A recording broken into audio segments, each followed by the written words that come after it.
Did you know that the invisible load of being a woman, whether you are a caregiver or not, makes us sick and creates symptoms in our body? Join me this week as I unpack this invisible load, how to share it, and how you can be an active participant in preventing a lot of symptoms.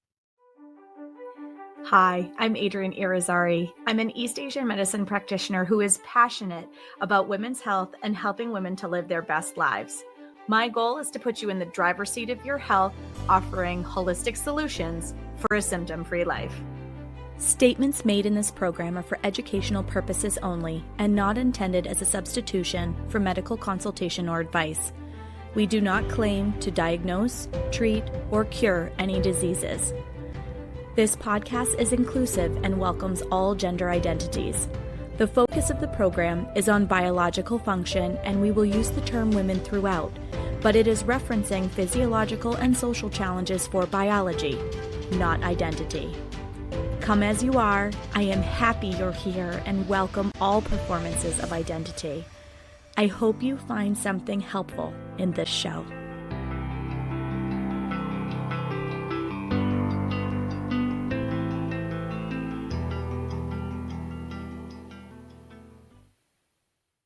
Welcome back to another episode of the Reproductive Rebel podcast. I wanted to air this episode in January because one of the number one complaints that I get from my clients through the entire month of January is, why is my period going to hell in a handbasket? January is the most symptomatic month of the year for most women, and I did an episode on this back in season 3, so go check that out. But there's an account that I follow on Instagram. It's called MomWell, and she has a lot of really great infographics that stand out to me. And she talks about essentially the iceberg of things that happen underneath the experience of being a woman that makes us feel overloaded and alone and overwhelmed and tired. And I love the way she presents it. And it was actually the inspiration for this episode.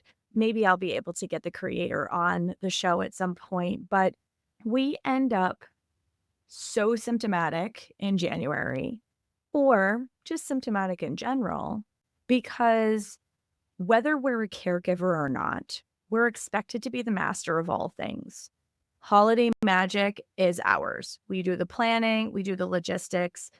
If you're a mom, it's even bigger because you've got kids you're creating magic for, but it's more than just that. And that's the difference between the last episode that I did on this and this one, is I was focused very much on how holiday magic makes us have symptoms with our periods. But this is a much bigger issue. It's the fact that women in general are the planners in the household. We're expected to run logistics. We are everyone's memory. So just think about the reels that you see on Instagram about, honey, where are my keys? Honey, where are my keys? Honey, where are my keys? And they're literally sitting right in front of them because they're looking with quote unquote man eyes. I've had a couple of my girlfriends send me reels about it, and I have to laugh because this is something that a lot of us experience, right? But we're expected to remember all that stuff. I mean, I know in my own household, they're like, Mom, where's this? Honey, where did I put my wallet? Things like this.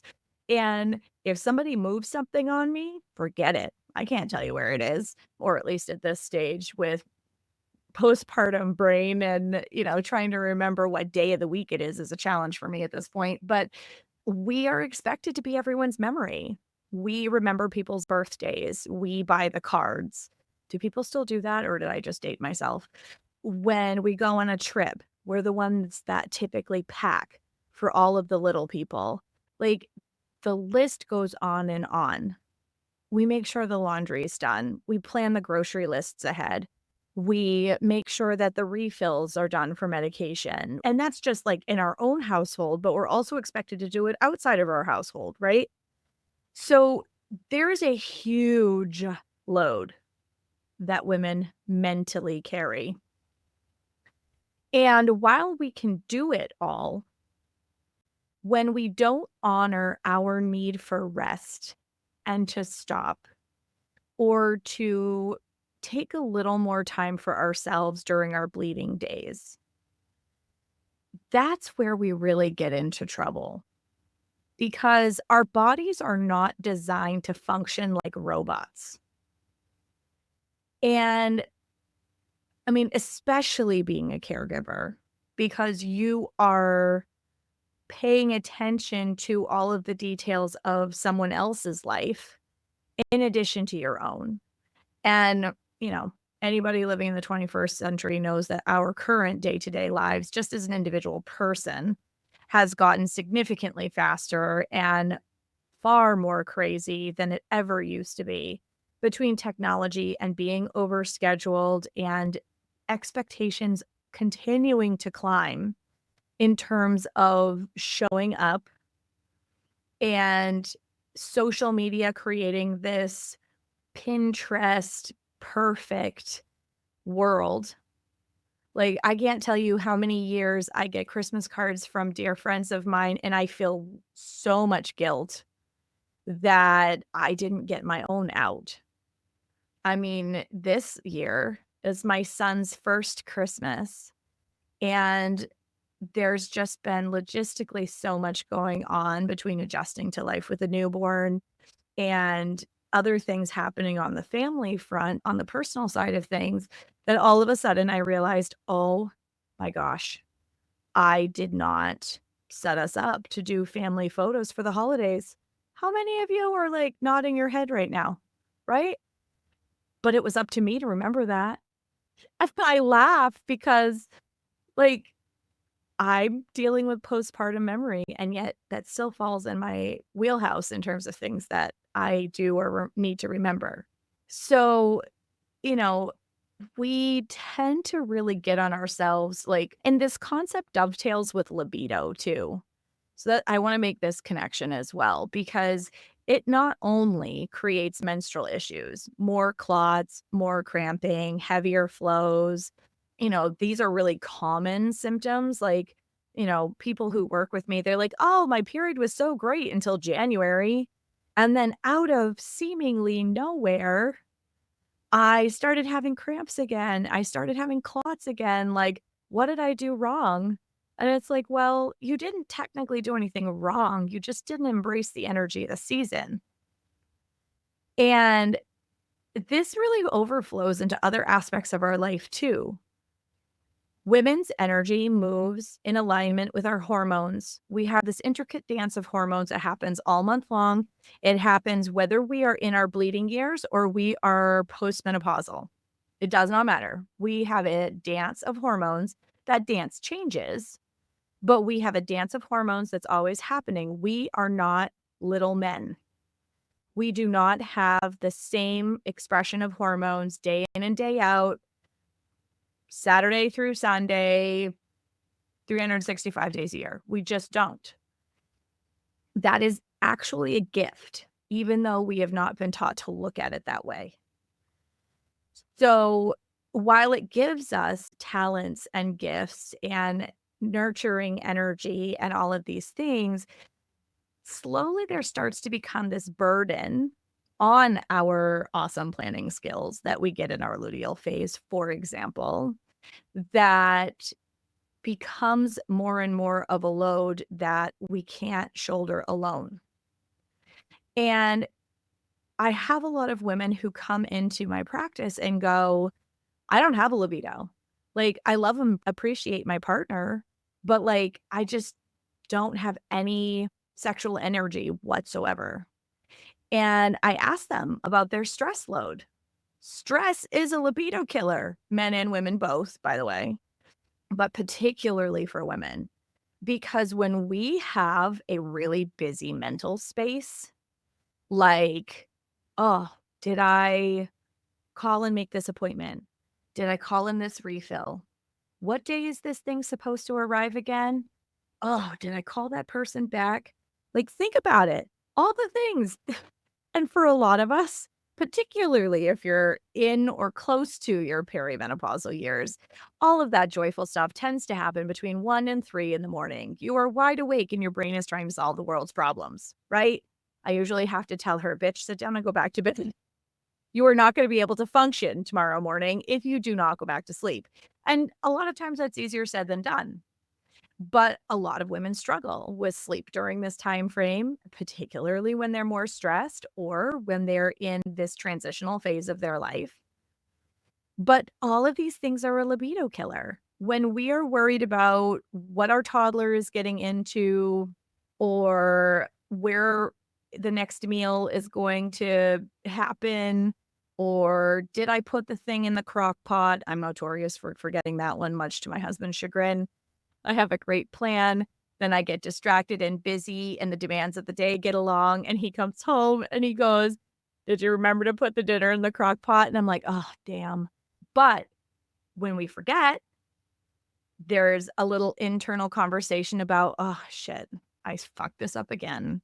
I forgot." And like there's shame and guilt that go into that cycle.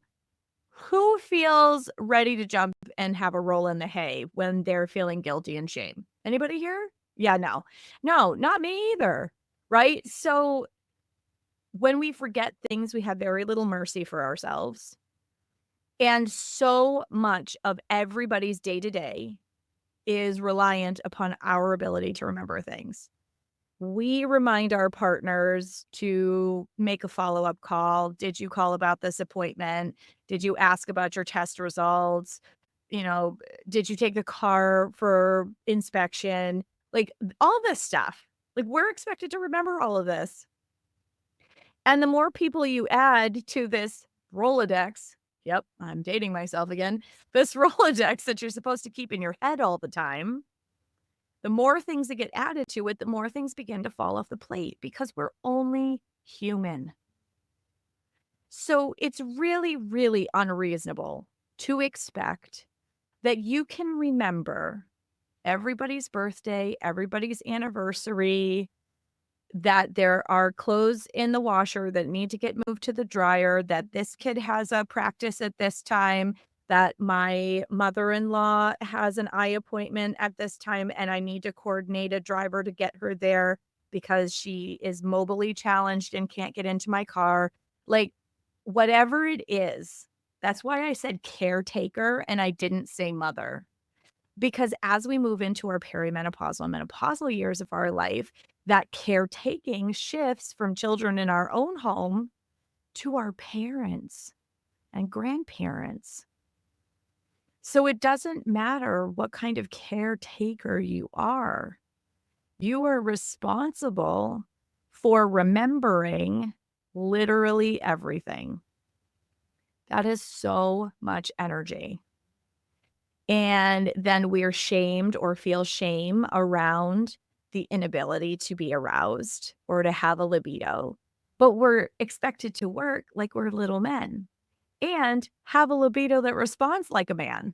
Like, let's just unpack all of the juxtaposition that I just put out there, right? This is like that beautiful, beautiful monologue that America Ferrera does at the end of the Barbie movie. I didn't know how I was gonna feel about that movie going into it, honestly.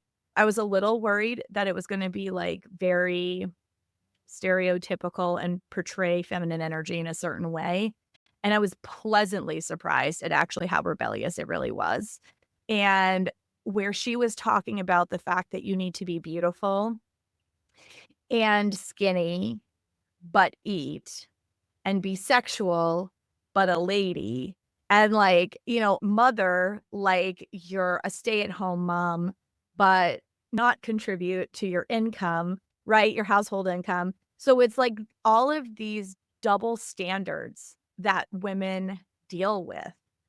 And then we get to our bleeding days and go, "I don't understand why my cycle is off the rails. I don't understand why my libido is shot." I have had a couple of clients in the past who, when they start to get stressed out, they start to feel a sinking, heavy feeling in their pelvis. Well, spleen qi in Chinese medicine is responsible for that lifting and holding energy. It helps to hold the hollow organs up where they belong. And when we are too stressed and we are spreading our energy in too many places, particularly with mental overwork. Okay, I'm going to say that again. When we're spreading our energy in too many places, particularly with mental overwork, overthinking, worrying, we tax that energy in our body. So the more we tax that energy and we don't pause and give ourselves mental rest and self-care and try to distribute the load so that it's not all on you, things begin to sink. So prolapse, saggy breasts are all signs of sinking chi. I tell my clients all the time, and this is going to sound wild, but do it. I double dog dare you. Do it. Stand in the mirror after you take a shower and look at your breasts and see, are my nipples turning down or are they up and still perky? I have people ask me if I've had a boob job because I am 40 years old and I don't have to tuck my boobs into my belt. And when you look, if your nipples are turned upwards, then it means that you have more chi. When things are turned down towards the floor, your chi is sinking. And that is a really easy way to tell, very quick little barometer way of telling whether you're doing too much. Okay, I know it sounds wild, but check it out. Next time you take a shower, stand in front of the mirror and take a look at yourself because your body will tell you. We have all kinds of really cool little telltale signs in our body, whether we're bleeding or not. It doesn't matter. If we are postmenopause, the breast is a really easy way to tell. Heavy feelings in your pelvis is a really easy way to tell. When you're in your bleeding years, the things that I just mentioned help to tell, but also your period will be heavier on day one. So when people say that their periods are heaviest on day one, that is a sinking chi situation. There's a little bit of pressure behind the door and it just busts that thing wide open and there's no regulatory control. It just whoosh, down it comes. Or people who stand up and they feel a whoosh. I used to experience that a lot. I not only had short cycles, but I'd be sitting at my desk when I worked a W-2 job in a past life. And those jobs were really stressful. I was working in a predominantly male environment and I was expected to work like a man. And I was good at my job, but I couldn't maintain that pace because my body's not wired to do that. So when I would push and push and push and push and push, my period would come and I would stand up from my desk to go to the bathroom and whoosh, and I would like panic the entire way to the bathroom going, "Oh gosh, please don't tell me I bled through my clothes." Anybody resonate with that? So when we overtax our mental energy, it directly affects our spleen chi and our body's ability to transform and hold what it's supposed to. So things begin to sink. You get heavier feelings in your pelvis. You might have more urgency to pee. That can also be a yang deficiency thing or kidney yang deficiency thing. It's yang either way because it's not that vibrant, uplifting energy that you need in order to bring things up and to rise, right? So our bodies need balance. I know I've said this in so many episodes, but I cannot reiterate this enough. We need balance. What does that look like? That looks like tagging your partner in and saying, I need you to help me with these things. Now, men are hardwired to problem solve. Just think about when you've come home from something and you're really pissed off about it, and you look at your husband or your partner and you're like, "Ah!" and this happened and I'm so frustrated and da, da, da, da, da, da, right? And all of this verbal diarrhea comes flying out of your mouth. How many of you in that moment just want your partner to listen? You don't want them to solve the problem for you. You don't need them to solve the problem for you. You are not a damsel in distress, but you just want to be witnessed, seen, and heard. How many of you resonate with that? I know I do. I had to find places and spaces and sisterhood to park some of those conversations because my husband's default response, and totally natural, okay? This isn't him being a jerk. He would just be like, well, you should have done this or you should have done that or whatever. And how does that feel to a woman? Like criticism, right? He's not intending it that way. Your male counterpart is just trying to help you because they love you and they see that you're stressed out. They're trying to solve a problem. So instead of bearing this invisible load all by yourself, and then having friction in your relationship because you cannot sexually engage because you're mentally fried. And for women, you've got to get the brain on board in order for the body to follow. Why do you think that romance novels are so popular? Because our brain has to get on board in order for our body to follow. Or we need a lot of foreplay because women's bodies are more like diesel engines. They have to warm up a while in order for them to think this is a good idea. But then once they're warm, they can go for miles and miles and miles, right? Women are insatiable creatures when you give them the proper encouragement, which is mental and physical both. Most relationships, you're trying to fit in your physical connection time around people knocking on the door. Like, just think about it, right? Like, there are distractions, or you are providing care for another person and it's either emotionally charged, like it might be if you're caring for a parent.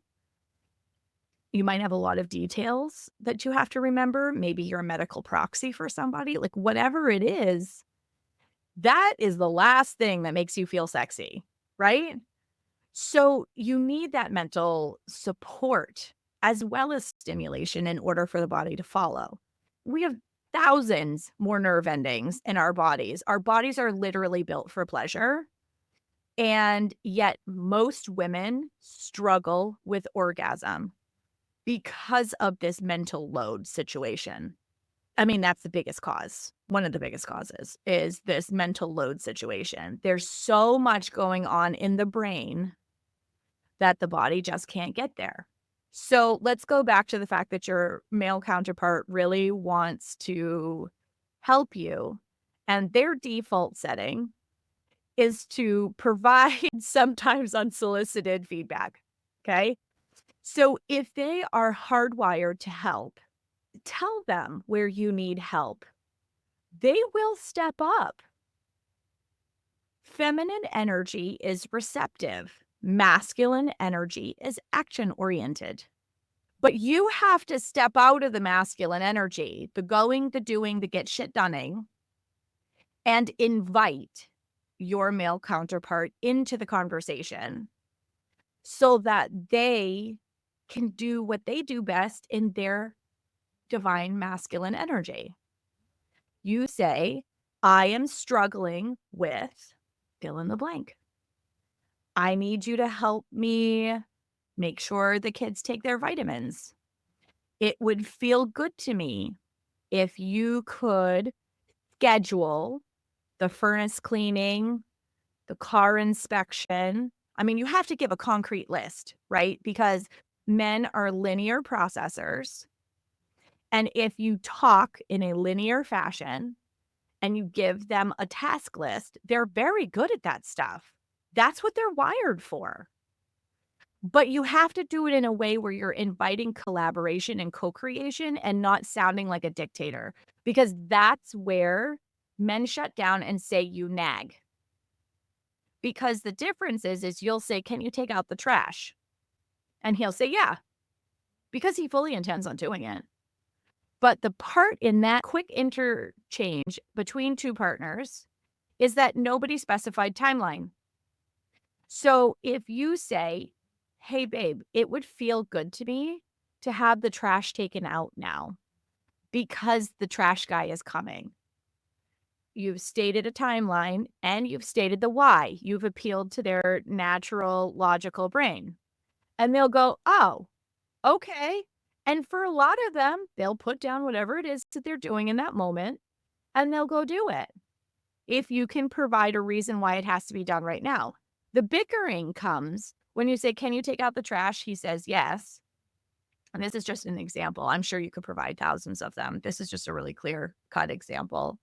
But, please take out the trash. He says yes. And then you come back an hour later and it's still not done. And he's still sitting doing whatever it is that he was doing. Maybe he was watching TV. Maybe he was working on something. Maybe he was tinkering. Maybe he was playing video game. I don't care. He was doing something. He's still doing the thing he was doing because he was in the process of doing something. And he's a linear thinker. He is still focused on the thing that he's doing. And so then you get frustrated because you're like, well, shit, I asked for help and he's not helping me. And that makes you angry. So then you look at him and you're like, so you're going to take out the trash or what? That is like a statement that will put him on the defensive and he will feel like you're nagging him. Because you understand in your head that there's a reason why you asked in that particular moment. He does not understand that urgency because you have not communicated it to him. So if you communicate that urgency in terms of the trash guy is coming, the trash needs to be out at the curb by 8:00. Would you please take out the trash? He's going to look at the clock and he's going to go, oh shit, it's 7:45. I should do this right now. Right? But we don't give them that opportunity. And then we wonder why we have communication problems. And those communication problems lead us to go, well, I can't trust him to do this thing, so I'm just going to take care of it because it's easier. Yes, you're right. For a while, it'll be easier because then it's done on your timeline. You know it got done. You're not relying on anybody else. How many of you are nodding your head and going, yep, I'm totally understanding this hypervigilance because this is what I deal with in my own home. It's how you word it. So when you're asking other people for help, if you make statements like, it would feel really good to me if you could help me with this so that I can do this other thing, or X, Y, and Z need to be done. Would you help me by could you do me a favor and help me with X so that I can take care of Y and Z? That would help me so much. And then make sure to praise your partner when they do it. Instead of not being like, finally, God. I mean, not all of us do that, but sometimes we do because we just get so irritated asking the same things over and over and over again, right? They take it out, you acknowledge it in the moment, and you go, I see that you took the trash out. Thank you so much. That's going to go a long way because then the next time you go to take it out, they're not going to go, oh God, here she comes. What does she want now? So just think about it, okay? You do not have to bear the brunt of this by yourself.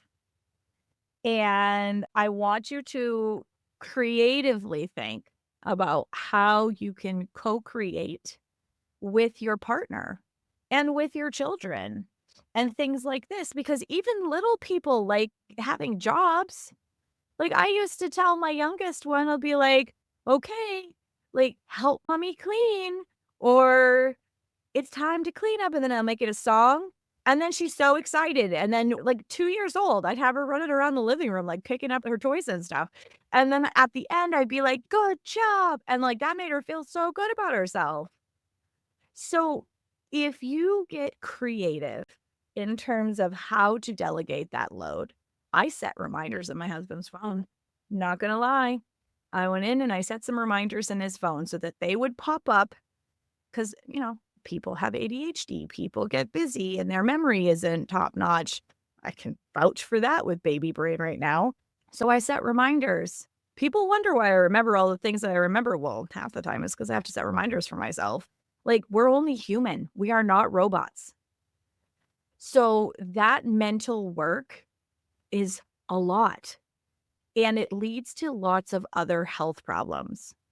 Liver qi stagnation, which feeds symptoms and perimenopause and menopause. And then, I see professionals talking about the rage and the anger that come with menopause. Well, yeah, when you've just quietly taken care of the things for decades and nobody helps you, you get to a point in your life where you've done it for so many years, you're just like, fuck this, I'm out.